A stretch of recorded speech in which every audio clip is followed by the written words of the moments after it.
you look at like a carpenter, they have a toolbox. A dentist, they have their drills. In our era and the type of work most of us are doing, the tool we most need is actually centered around being able to give and receive feedback well.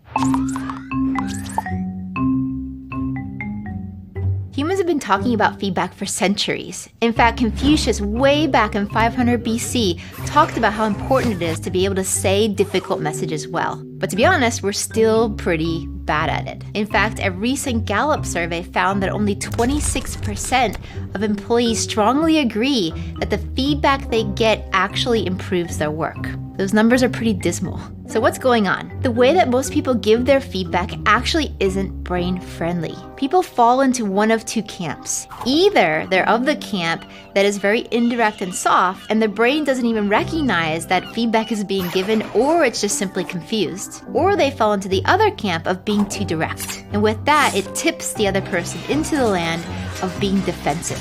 And there's this part of the brain called the amygdala, and it's scanning at all times to figure out whether the message has a social threat attached to it. With that, we'll move forward in defensiveness, or we'll move backwards in retreat. And what happens is the feedback giver then starts to dysregulate as well. They add more ums and ahs and justifications, and the whole thing gets wonky really fast. It doesn't have to be this way. I and my team have spent many years going into different companies and asking who here is a great feedback giver. Anybody who's named again and again, we actually bring into our labs to see what they're doing differently.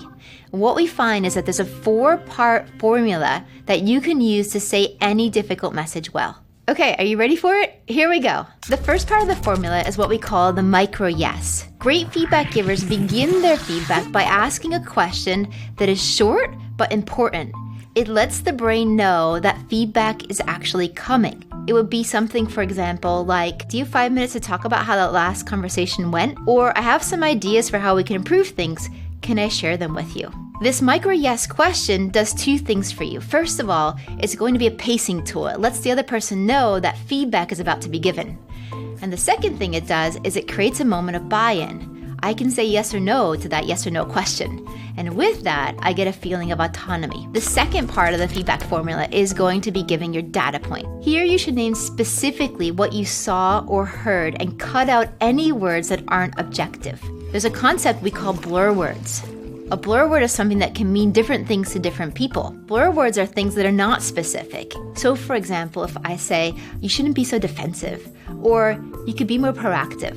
What we see great feedback givers doing differently is they'll convert their blur words into actual data points. So for example, instead of saying, you aren't reliable, we would say, you said you'd get that email to me by 11, and I still don't have it yet. Specificity is also important when it comes to positive feedback. And the reason for that is that we want to be able to specify exactly what we want the other person to increase or diminish. And if we stick with blur words, they actually won't have any clue particularly what to do going forward to keep repeating that behavior. The third part of the feedback formula is the impact statement. Here you name exactly how that data point impacted you. So for example, I might say, because I didn't get the message, I was blocked on my work and couldn't move forward.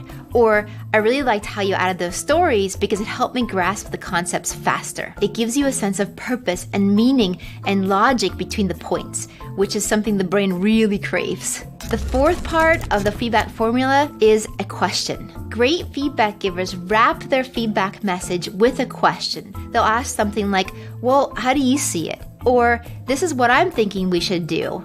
But what are your thoughts on it? What it does is it creates commitment rather than just compliance. It makes the conversation no longer be a monologue, but rather becomes a joint problem-solving situation. But there's one last thing. Great feedback givers not only can say messages well, but also they ask for feedback regularly. In fact, our research on perceived leadership shows that you shouldn't wait for feedback to be given to you, what we call push feedback, but rather you should actively ask for feedback, what we call pulling feedback. Pulling feedback establishes you as a continual learner and puts the power in your hands.